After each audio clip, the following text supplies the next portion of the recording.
Okay, here we go. We're going to start with our public hearing. Delegate Charkoudian.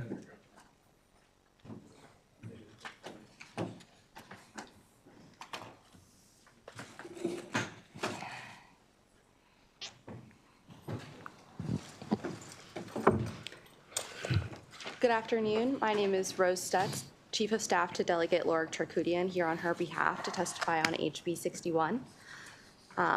Installing solar panels. You need to pull the mic up a little bit. Oh, sure. Please. Thank you.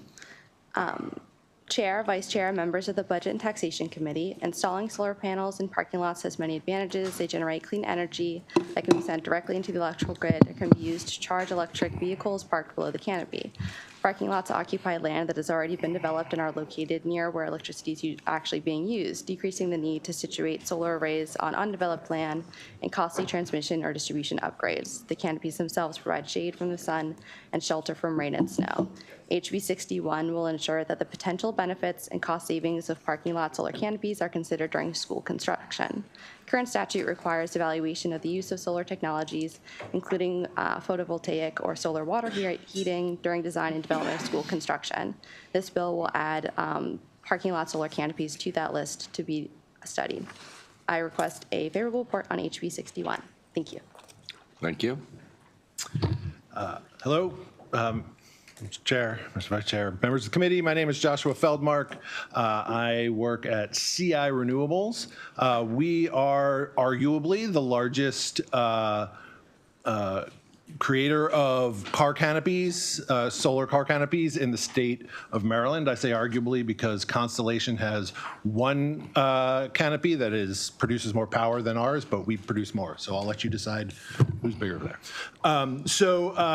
As you guys consider all energy stuff, I know you've just been debating the energy package. People mostly agree across the board that covering impervious surface, covering parking lots is the ideal. This is the kind of solar that we all want, that we can all agree on. The problem, of course, is that it's prohibitively expensive. And so for most places, they either have to put up too much upfront capital or do it through a power purchase agreement whereby they're ending up paying more for power than they were beforehand.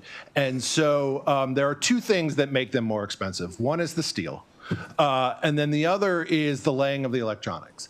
And so what this bill is trying to do is saying, because frankly, unfortunately, as bills are getting higher, that we are getting actually pretty close to the fact where we can make car canopies and sell the power to school systems for cheaper than they are currently paying. We're close. So if we can just squeeze that margin a little bit, then we could start doing this and save school systems money. And so we think that if you, obviously, when you're building new or you're building major renovations, that is the moment to start to do the planning, to look around, to look at how you're laying out your parking lot, to look at, to look at where you might be putting conduits. If you do it then it is likely to be saving us money. And we're hopeful that it will save us just enough money that now all of a sudden, with no subsidy, with no risk, that school systems can start building these on their parking lots and save money on their power. With that, I urge a favorable report. So what does this require? What's that? What does it require? The bill? Yeah. The bill requires that when you're doing a capital project, whether a renovation or a new construction, that you factor into it consideration on whether or not it would be feasible and what things you might have to do in order to make it feasible. And then if you come to the conclusion that it is not, then you just have to sort of write a report that says it's not, and this is why. Any questions? Yeah, I got a quick question. Very quick question. This assumes all the other solar subsidies. It's still not competitive, even with all the other solar subsidies. Yeah, that's right. Okay. That's right. Okay. Anything else? Thank you very much. Inter-Assisted Maryland Economic Facility Bonds. Anybody here? It's a standard one we use every year. We'll vote that right away. Well, all those in favor? Opposed? Okay. Senator Benson?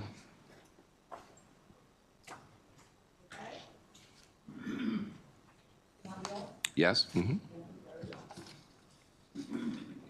You can do it right there, Senator. Oh, thank you very much.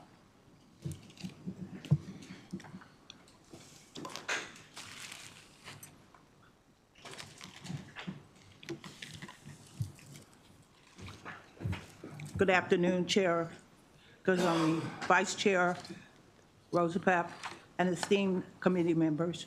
I am writing to express my strong support for Senate Bill 1042, a critical piece of legislation aimed at addressing the persistent issue of food deserts within the Beltway. This bill represents a vital step toward ensuring equitable access to fresh, nutritious, and affordable food for underserved communities in our region. Food deserts, areas where residents lack access in affordable and healthy food options, disproportionately affect low-income families and communities of color. Within the Beltway, this issue is particularly acute as urban and suburban areas face challenges such as limited access in grocery stores, reliance on convenience stores offering unhealthy options, and inadequate transportation to reach full-service supermarkets. So Senate Bill 1042 proposes specific measures outlined in the bill, such as incentives for grocery stores, support for local farmers markets, or funding for community food programs. These initiatives are essential for addressing the root causes of food insecurity and promoting long-term health and well-being. Why is Senate Bill 1042, why does it matter? Number one, it matters for the health benefit. Access to fresh fruits, vegetables, and other nutritious foods is essential for preventing chronic diseases such as diabetes, heart disease, and obesity. By reducing food deserts, Senate Bill 1042 will improve public health outcomes and reduce health care costs, economic growth. Supporting local food systems and attracting grocery stores in underserved areas will create jobs, stimulate economic activity, and strengthen community resilience. Social equity. Food deserts are a symptom of systematic inequities. Senate Bill 1042 addresses these disparities by prioritizing resources for communities that have been historically marginalized. Personal perspective. As someone who has lived in this community for over 40 years, I have witnessed firsthand the challenges faced by families living in food deserts within the Beltway. My deep roots in the area give me a unique understanding of the struggles residents face in accessing fresh and nutritious food. For example, I have seen how the lack of nearby grocery stores forces families to rely on convenience stores with limited and often unhealthy options. This personal connection underscores my commitment in addressing this issue through Senate Bill 1042, which aims to bring equitable food access to underserved neighborhoods. By passing 1042, we have an opportunity to make a tangible difference in the lives of thousands of residents. This bill is not just about food, it's about dignity, health, and the right to thrive. I urge, therefore, the committee to support Senate Bill 1042 and work toward a future where no one in our community goes hungry or lacks access to nutritious food. Thank you for your time and dedication to this important issue. I appreciate your consideration and strongly encourage you to vote in favor of Senate Bill 1042.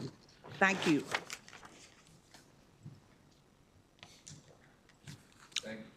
Senator, any questions? Senator, thank you very much. All right, yes. We had a bill clear rules today, but we heard the House version of the bill before. I don't see the House version on our list. It's the FBI funding for the Greenbelt Metro Yeah, FBI funding. yep, we get to what we get, sir, and we get it. All right, thank you. We'll get there. Okay. 1519. This is a prior auth bill. This is one we do every year associated with the capital budget. All in favor? Aye. Opposed? Oh, no? I didn't know this was on. Where's this coming from? Okay, yeah, no, we need to hold. I've got amendments. Oh, we have amendments, okay. All right, we'll hold. Thank you. All right. Yes. What? Great. Lots of people are waiting. And we got a budget we don't have yet.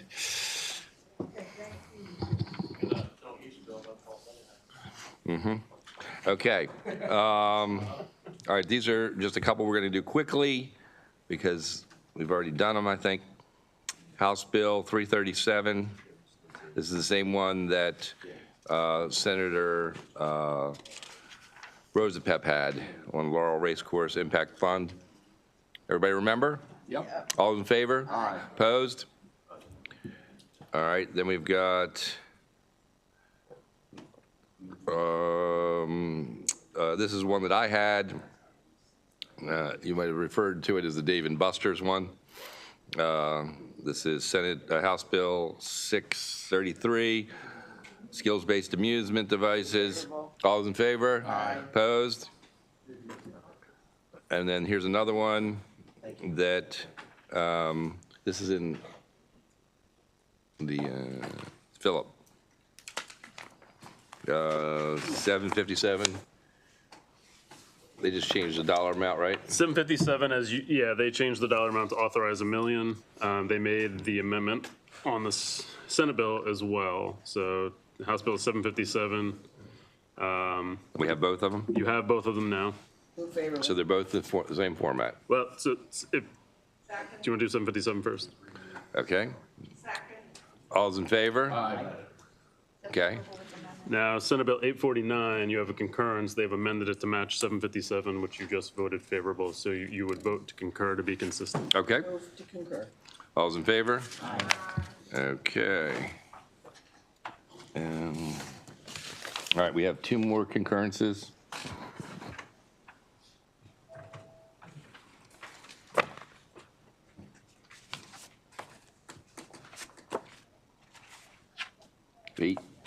Senate Bill 861. Yep, this has to do with the Western Maryland Economic Development Board. The two bills,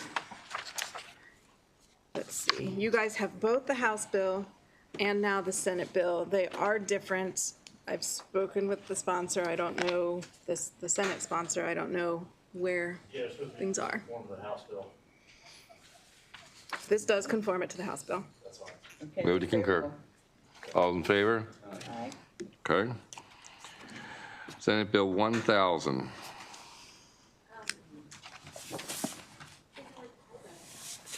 Okay. That's a hold. That's what I have for now with that.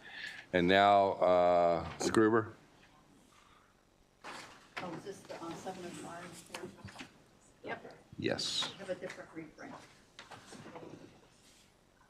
Is this 705 or is it 1040? Senate Bill 705. 705, House Bill 738 is making its way. Okay. You said it's 7:05, not 10:40, right? Correct, yeah, yes. What's that? Right.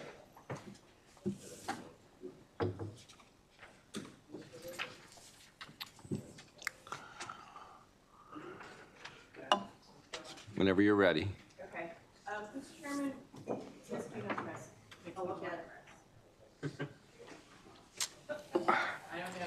On or not, but, okay. With your permission, if I could just briefly, almost exactly a year ago, the Office of Legislative Audits issued an audit with respect to the Department of Information Technology. And if I go very quickly through a couple of the findings, if that would be okay, I think it gives the context for this bill. Is that okay? Yes. Okay. So last year, DeWitt found that, OLA found that DeWitt had delegated significant major information technology development projects and responsibilities to agencies without ensuring they had sufficient resources and internal capacity to manage the projects, and they didn't ensure that they had sufficient oversight so that the projects were completed on time and on budget. Specifically, they did not monitor changes to scope and cost and whether that was appropriate. They could not explain cost increases for 2 MITDPs, which is major information technology development projects, that increased by $1 billion between 2018 and 2022. In addition, they reported to Budget and Tax, the governor, and other entities that there was no changes in things schedule, scope, cost, and other problems, including regarding MD Think, even though there were, in fact, problems that the department was aware of.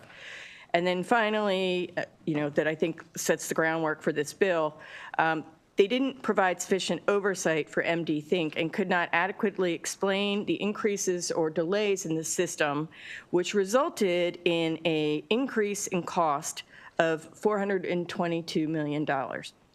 So with that, you now have Senate Bill 705. If you start on page 3 of the reprint, currently, the Department of Information Technology has responsibility for oversight and implementation of MITDPs. There's been significant conversation on what does that mean. Is it the agency's responsibility and DeWitt is the technical advisor, and who's ultimately accountable? So this includes a new definition for oversight of implementation, which says that oversight of implementation means managing the process by which major IT products or projects are put into practice to ensure successful implementation and execution that the project goals are met. If you continue on to page 5, the bill says that as a part of the Secretary's responsibilities to provide oversight of implementation, no funding can be provided to a MITDP unless the Secretary determines, 1, the agency has the internal capacity to manage the project, which was one of the findings in the audit, that agencies did not have internal capacity, and that within 30 days after the award, the unit who's given the contract, number 1, identifies who is their project management team, so everybody can look to see, are these the right people to manage this project? Then you get down to the bottom of page 5, that DeWitt has reviewed and approved the contract, and that 3, and I think this is something that had been missing prior, that the agency head, the head of the unit, accepts accountability for the project. So that had been a problem to date between agencies pointing to DeWitt pointing to the agencies, DGS being the manager of the actual contract, and so nobody was actually accountable. And so this bill says that before any money is spent, internal capacity has to be determined, project team defined, and then the entity, the unit that's doing the project, the head of the unit has to take accountability. Then if you go forward onto page 7, this section says, it was last year a bill passed saying that DeWitt secretary could tell DBM, we're having issues, you may withhold. The bill changes this to say that if there are issues, if a unit is not reporting on what's happening, if there are major projects, or issues regarding project implementation, scope, costs, agency capacity, that the secretary will recommend to DBM, and DBM shall withhold funds for a project, that is not meeting expectations, is not reporting, the kinds of things that happened that led to the example that MD Think provided. It also says that the secretary could release, DBM secretary could release the withheld funds, that's in the middle of page 7, if they determine that those initial issues have been addressed. And then it provides that within 30 days after money is withheld, that notification is made so that your committee, EEE, the House committees, and the Joint Committee on Cybersecurity and Information Technology, that you'll be made aware, hey, this project is in trouble and funds have now been withheld. It also allows for funds that have been withheld that maybe aren't being utilized to be reallocated, but only if, number one, the secretary determines it's appropriate, and number two, if it's over $500,000, it has to go to LPC for review and comment. So that takes us forward to page 11. The bill deletes what is currently known as the Modernized Maryland Commission, but it keeps what the Modernized Maryland Commission was supposed to do, and instead the department is doing this. The reason it deletes Modernized Maryland is because later on, and we'll talk about it in the bill, there's a work group created between B&T and HGO to look at some of these issues, but then also there's a dashboard created under the bill that will highlight the red flags of when a project isn't going correctly.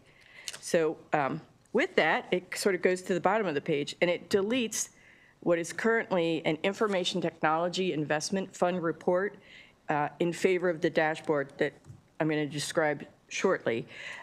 What I will say is the current Investment Technology Fund report, it's 120 pages. It's sort of generally reviewed as not being very helpful to see what is actually going on with a project. So this deletes that report in favor of a dashboard, which we will get to shortly.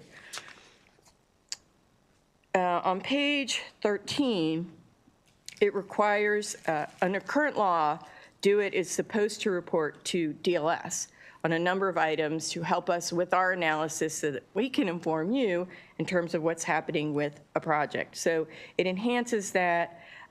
It says, we want to know what's going on. And what hadn't been talked to a lot, has not been talked to a lot to date, is project risks. When they become aware of a project risk, going over budget, expanding scope, going over the scheduled planning for the project, that those risks have never been fully reported. And so this requires those risks to be reported to DLS to assist with our analysis. It does clarify that the reports, which had been believed to be not subject to public information, continue to be not subject to public information. But Ms. Gruber, can I Yes. jump in just a second? So the House is now out, so I suspect we will get called shortly. I obviously want to get through this bill. as fast as I can. So we're going to keep working on it. Sure. But we won't be getting it anymore in this session, any other bills, because the House is out, and Got it. we're going to have to move. We will wait for the call. Yes. Okay. Thank you. All right, on page 15, about halfway down the page, it's the new dashboard that is going to supplement as I said, the 120-page report that wasn't viewed as very useful to understanding what was going on. So the dashboard for each project would say, what's the schedule? It breaks it down into three main topics: schedule management, financial management, and then project risks. And it does allow, the dashboard would say, here's what's happening with the project, here's our milestones, here's where we anticipated we would be, here's where we are, here's the anticipated costs, here's what we spent. It's looking backwards and forwards. And it reminds me, actually, when you look in the governor's budget books, it reminds me when you look at a capital project, where you can see in fiscal year X, here's the 2.5 million for planning. In the next fiscal year, here's the funding to begin construction. In the next fiscal year, here's the third year of construction. So trying to set out in a dashboard like that for information technology projects, so you can very easily look at it and say, where is this project? Is it over budget, under budget? Are there risks? Are they meeting milestones? So that is kind of the purpose of what the dashboard would look like. It does allow the department to redact from the dashboard project risks if they think it would be harmful to the project. And that could be anything from a cyber risk to maybe they're trying to work something out with the vendor and disclosing it as a risk would create problems in trying to negotiate a solution. So they can redact it. However, if they do, they still have to report it confidentially to the Legislative Policy Committee. So you will remain aware, at least, of what's going on. At the bottom of page 17, it requires the CIOs of every state agency to meet quarterly with the DO-IT secretary to talk about and discuss their project budget, the project vendor performance or non-performance, project scope, schedule, and their capacity to continue to implement the project. And the secretary can ask for additional information. On page 19, it starts with a new entity in the Department of Information Technology called the Maryland Office of Digital Experience, or I call it MODE. And it will consist of two units. One, a division of information technology project oversight, and then also a Maryland Office of Digital Experience. And if you go down, it describes the purpose of the Office of Digital Experience. This is essentially an entity that actually DO-IT says they're already doing. They currently have a head of digital experience, a digital experience officer.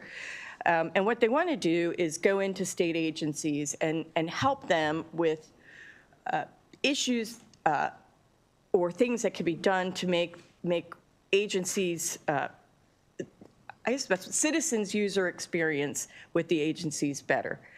Whether it's making the website easier to utilize, whether it's making licenses or other things may be able to be done online versus in paper.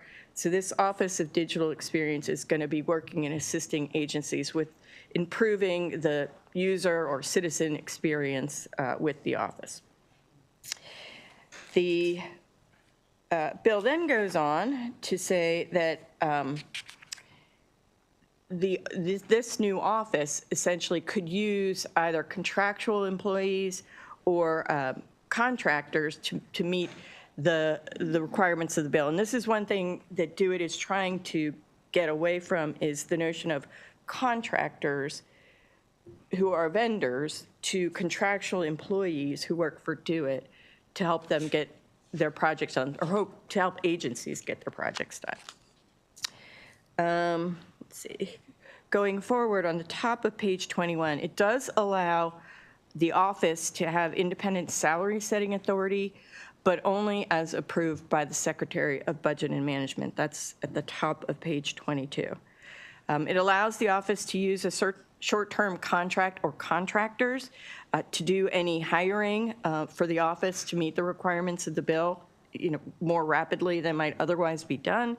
And it also specifies in C on page 21 that the office can require a unit of state government to reimburse them for the services provided under the Act. This is already the case. DO-IT, in many instances, is a reimbursable agency. But for this new office, it's making clear that their services are also reimbursable by state agency.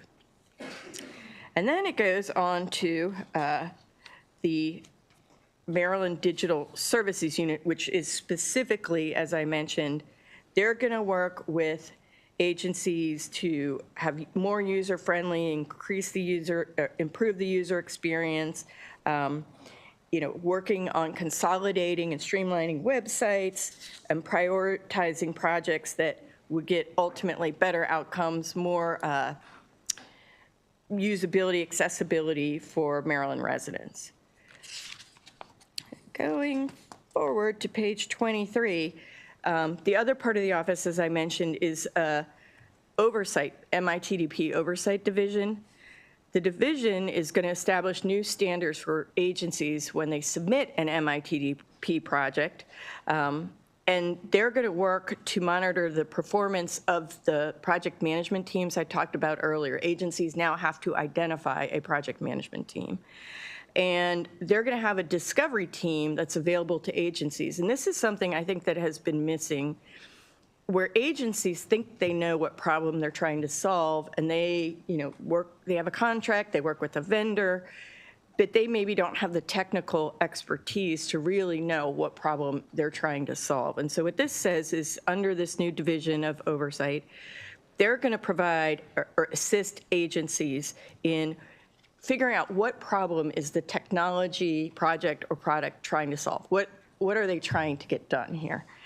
Who the users will be, what a successful solution would look like, and what other issues would the agency need to know to ensure successful implementation. So starting at the beginning, assisting agencies in defining the scope, what problem they're trying to solve, so that agencies don't enter into a contract going forward that they might think is what they want, but they don't have the expertise to know, is this really going to solve the problem that we are trying to address with this technology or technology product? It then goes forward to say that the secretary, this is slowly starting up. The department is not going to be able to provide these services to every agency tomorrow. So what it says in the middle of the page is that the secretary can select certain projects in the MITDP that these services would be provided, that the discovery team would be engaged, and all the other things that we have discussed. It also talks about in, let's see, page 23, talks about the Agile contract that you might have heard of. This is the contract approved by the Board of Public Works, $500 million over 10 years for IT projects, various types of IT projects that agencies can use. And so essentially what it says is that any agency project undertaken under the Agile master contract, that they have to report on if it's over $1 million, the agency has to report, the department has to report on the contractor work order and the total estimated cost, and then whether General Services and the Secretary of Do-It has determined, it goes back to the original language, does the agency have the internal capacity to do this? And then whether the head of the agency has accepted accountability for the project, who's on the project management team. This is going over to page 25, and that the agency is agreeing they are going to file the required reports so that Do-It will know whether something is becoming an issue or becoming a problem. And then we're getting close to the end, so maybe we'll make the buzzer here.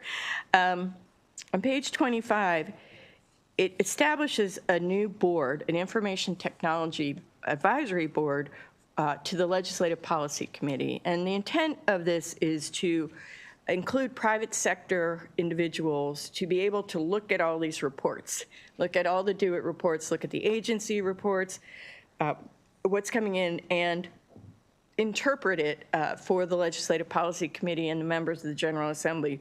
One of the concerns that had been raised to date was the General Assembly gets all these reports, but they're technical, it's not clear, and so if an entity, an advisory board of private sector people could assist in interpreting these reports and then providing to the General Assembly, in plain English without technical jargon, here's what's going on with these various aspects of our information technology projects going forward. So that goes forward onto page 27. In the middle of the page,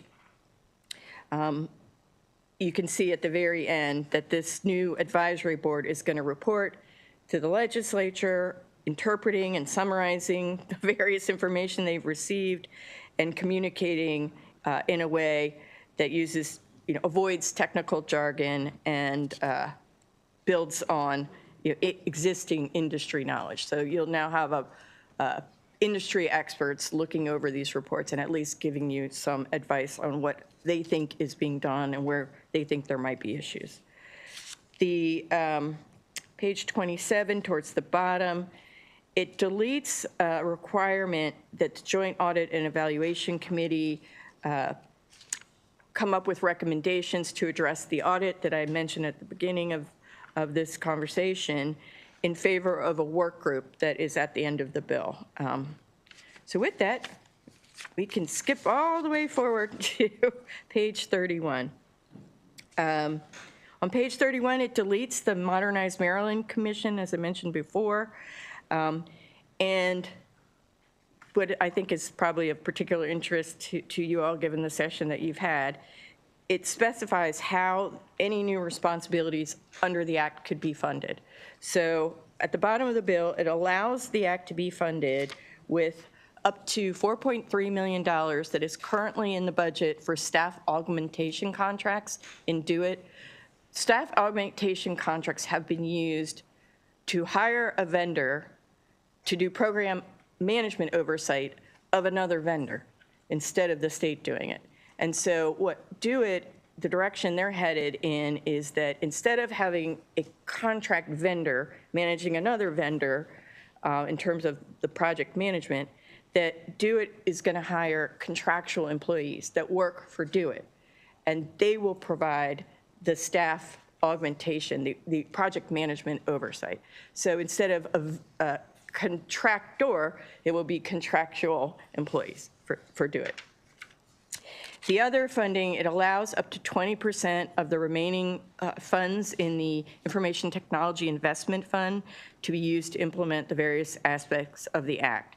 As of now, as the budget passed by the House and Senate, there's $120 million in the Information Technology Investment Fund. So it allows up to 20% to be used to manage projects better. Then on page 33, it allows the governor, at his discretion, to transfer any PINs, vacant or funded, that he thinks are appropriate to move over to the Department of Information Technology to implement the Act. Conversations about the legislation in the House included, and I know Senator Jennings, you had sponsored a bill similar to this, about having an embedded employee in the various agencies.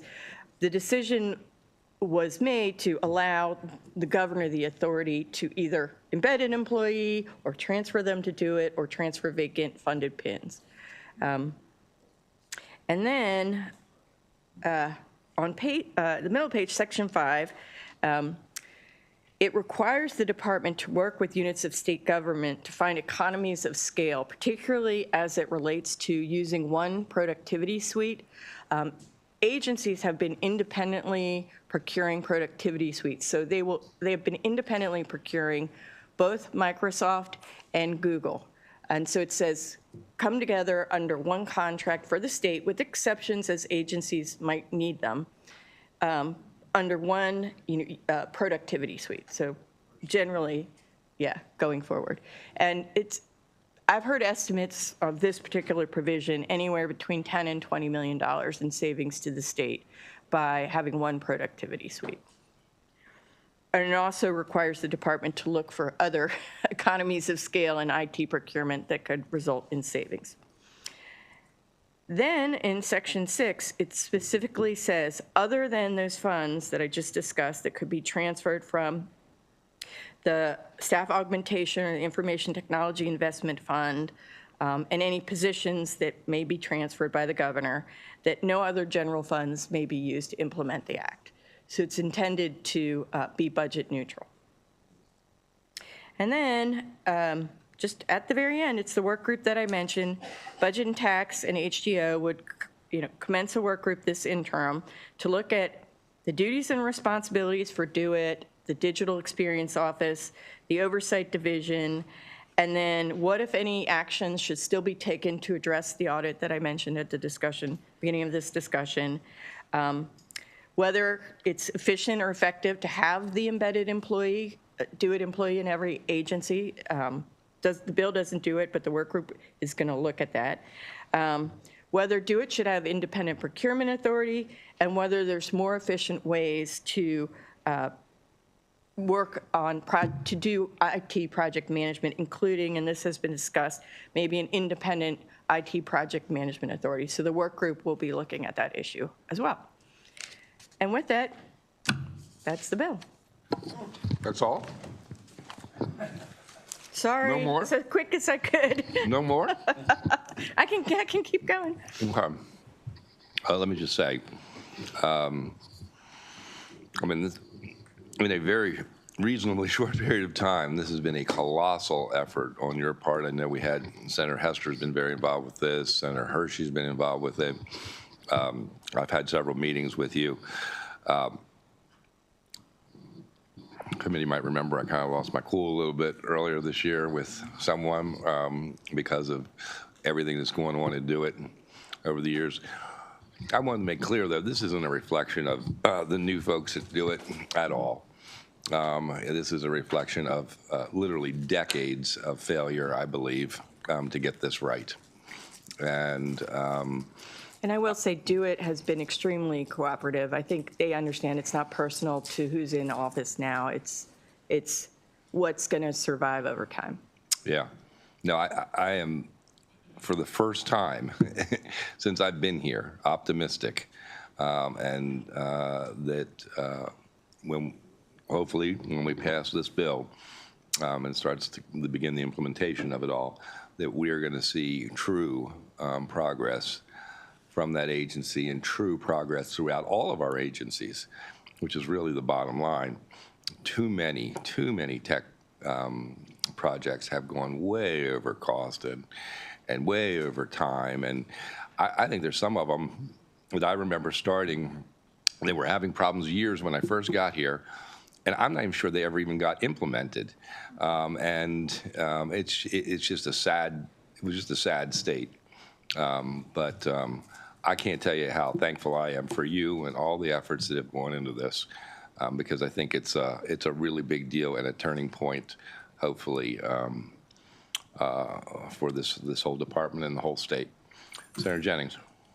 Thank you. I echo a lot of what you said. Just clarifying one thing. The part about embedding DO-IT personnel within state agencies, what role will they be in? It would be more of a advisory role, or would they actually have it allows capacity? It allows the governor to move personnel over. So if they think that might work, they're authorized to do that now. It doesn't specify it, but it does add that issue of the notion of embedding an employee, a DO-IT employee at each agency, to the work group that's going to be established for the interim. Every agency? Because well, initially, give me 1 second. When I originally put my bill in, the pushback we got were some of the agencies like transportation and health that had federal systems that came back and said, look, we have federal systems that people don't understand, and we don't want to have somebody that doesn't understand it jurisdiction over it. And I'm just curious if we're going to get pushback from those agencies again. They weren't prepared to go as far as having somebody embedded. The initial set of amendments so that every agency within MITDP would have an embedded employee, their role really wasn't defined, whether it would be not necessarily a project manager, but maybe a liaison between the agency and the department. So there's somebody on the ground in the agency who's got a direct connection to DO-IT about what's happening in that agency with that project. Yeah. But that's a work group issue now. Okay. All right. And the other thing was, I know on the federal level, they call it a soup regarding purchase agreements where, an entire agency all buys instead of just parts of it, like a Microsoft contract or a, CrowdStrike, whatever it is, the contract. Whereas here, I'm pretty sure each department and agency is buying their own contracts, and you're not getting the purchasing powers, the state coming in with 56,000 licenses versus 500 licenses will hopefully, as you said, was it 20 million, you think, estimate? Between 20, well, the estimate is 20 million. DLS is always super conservative. So I'm saying between 10 and 20. But there's significant savings, and it does ask DeWitt to go and also look at, we're talking about productivity suites, Microsoft, Google. What else is there that could be done in that manner? Okay.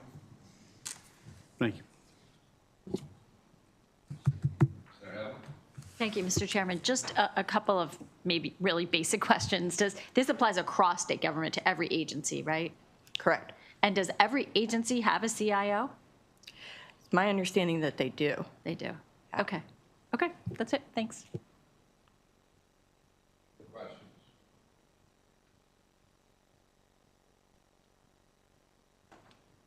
There a motion favorable? All those in favor? Opposed? Thank you very much. Made it under the buzzer.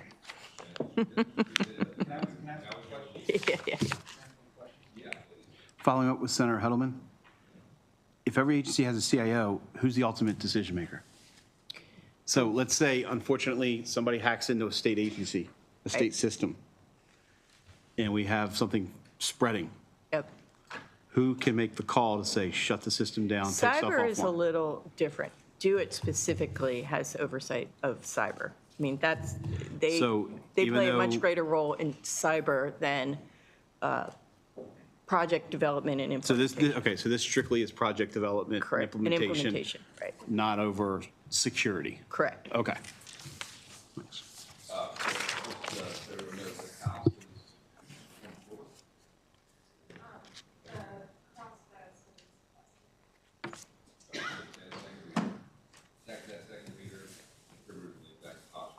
Yes, that's correct.